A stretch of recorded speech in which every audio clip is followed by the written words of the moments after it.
Good morning guys, again welcome back to my channel.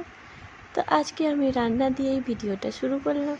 অনেক দেরি হয়ে গেছে, ঝটপট করে রান্না বান্না করতে হবে। পাপাকে খাইয়ে ঘুম পাড়িয়ে আমি চলে এসেছি রান্না করতে। এখানে রান্না করছিলাম। যাই হোক, তোমরা আমার ভিডিওগুলোকে একটু সাপোর্ট করো, লাইক কমেন্ট শেয়ার করো প্লিজ। আজকে রান্না হয়েছিল ঢ্যাঁড়স ভাজা, পটলের তরকারি আর ছিল মাছের টক। যা গরম পড়েছে, মাছের টক ছাড়া তো কিছুই খাওয়া যাচ্ছে না। তো এখানে আমি একটু ওর সাথে খেলছিলাম। তো এখন একটু শান্ত আছে বাচ্চাটা। তো ওকে এখানে ডাকছিলাম, তারপরে ও দৌড়ে দৌড়ে ওরকম করে আসে।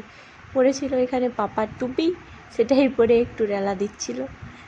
আমি হাসাচ্ছিলাম আর ও হাসছিল। তো দুজনে মিলে একটু খেলাধুলো করছিলাম। রান্নার পরে আর সেরকম কোনো কাজ থাকে না। যাই হোক, খুলে ফেলেছে। এইখানে নাটকটা দেখো, সবাই ভাবে বাচ্চাটা ঘুমোচ্ছে, কিন্তু না, নিজে মুখে ঢাকা নিয়ে এইভাবেই শুয়েছিল। আবার ঢাকা দিয়ে দিয়েতে সে আবার শুয়ে গেছে। খুব বদমাশ হয়েছে এখন থেকে, এত ড্রামে বাজ, এত ড্রামা শুরু করেছে কি দেখো বাচ্চাটার কাণ্ড, বদমাস। ওই হাসতে শুরু করেছে। তো যাই হোক, এখানে ওর সাথে আমি খেলছিলাম। দুপুর হয়ে গেছিলো খাওয়া দাওয়ার পরে। ওকে ঘুম পাড়াবো এবারে, আর নিজেও একটু রেস্ট করব।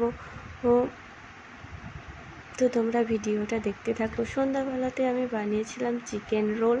তো সেটার রেসিপিও তোমাদের সাথে আমি শেয়ার করব, আর আশা করি ভিডিওগুলো তোমাদের ভালো যাবে। ভিডিওটা আমি অলরেডি পোস্ট করেছি, যাও গিয়ে দেখে এসো ঝটপট প্লিজ প্লিজ। আর রোলটা কেমন হয়েছে অবশ্যই কমেন্ট করে জানিও। Tata bye.